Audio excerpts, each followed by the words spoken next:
যে পরিস্থিতি এত বড় আয়োজন, আপনি এতজন মানুষ আসলে কিছুই হচ্ছে না। আসলে বাফুফের থেকে আমরা যতটুকু সহায়তা আশা করছিলাম তার 0.0001% সহায়তা আমরা সুন্দরভাবে পাই নাই বলতে গেলে। আসলে জোর করে এখন আদায় করে আমরা এই আয়োজনটা তো কোনো রাজনৈতিক আয়োজনও না, কোনো খারাপ কোনো আয়োজনও না। আমার দেশের খেলা আমি দেখব, আমার দেশের সম্পত্তি মানে এটা বাফুফের সম্পত্তি। আমরা প্রথমে টিসিতে আয়োজন করতে চেয়েছিলাম, নতুন রাজনৈতিক দল আসছে, তারা এটা রাজনৈতিক মূল্যকরণ করানোর চেষ্টা করছে। তা আমরা সাধারণ সমর্থক, আমরা সবাই মিলে আয়োজন করছি, আমরা এই জায়গাতে সরে আসি, আমরা বাফুফের সাথে যোগাযোগ করছি, তাদেরকে বলছি আমাদেরকে এই জায়গাটা দেন, আমরা এই জায়গায় অ্যারেঞ্জমেন্ট করবো। তারা বলছে তোমরা করো। আমরা যখন আজকে সকাল 10টা বাজে এই জায়গায় এসে কাজ শুরু করছি, 2 ঘন্টায় আমাদের স্টেজটা সেট আপ করার পর এলাকা থেকে কিছু লোকজন প্লাস মেরিনার্স ক্লাব সহ আরও একটা ক্লাবের মানে আয়সা আমাদেরকে বলতেছে আমরা এই জায়গায় অ্যারেঞ্জমেন্ট করতে পারবো না। মেরিনার্সের অফিসেও আমাদের একটা প্রথম তো তাদের আমরা কোনোভাবে বলে দেবেন, তাদের একটাই কথা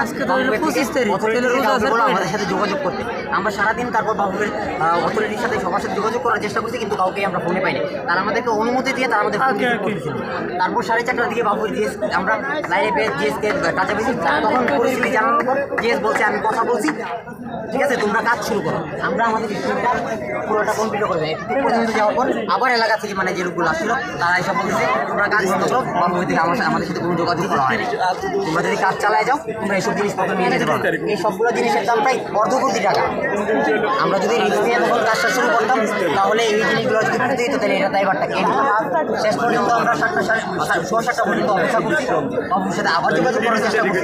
আমি বাবুর সভাপতি PS ওনার সাথে যোগাযোগ করছি, উনি বর্তমানে বাবুর এক্সিকিউটিভ মেম্বারও আছেন। উনি বলছে আমি জানাচ্ছি 6টা পর্যন্ত কোনো রেসপন্স না পেয়ে তারপর আমরা পুলিশের সহায়তা চাইছি। পুলিশ বর্তমানে আমরা আসলে আসলে এখন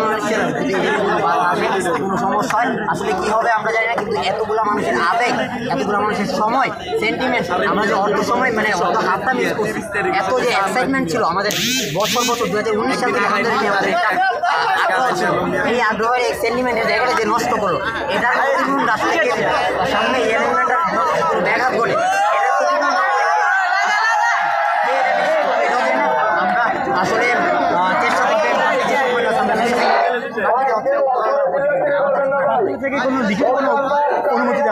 তারা আসলে লিখিত অনুমতি দিতে চায় না। আমরা যতই জোরাজুরি করি, আমি বিগত 2-3 বছর ধরে এই সমস্যাগুলো ফেস করতেছি। আমরা সবসময় মাঠে যাই, প্রত্যেকটা ম্যাচেই আমরা ম্যাচ দেখার সময়ও 15 মিনিট, 20 মিনিট, 25 মিনিট, 42 মিনিট এরকম আমার পরে ঢুকতে হয়, তাদের সাথে নেগোশিয়েট করে।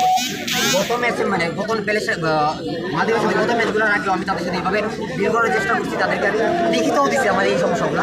তারা আমাকে বলছে লিখিতভাবে ইয়ে করবে, তারপর লাস্টে দিয়ে লিখিতভাবে না দিয়ে 6টা ডিপার্টমেন্ট থেকে 6 জন প্রতিনিধি আমার সাথে তারা আমাকে আশ্বস্ত করছে লিখিত লাগবে না, কোনো সমস্যা হলে আমরা দেখবো।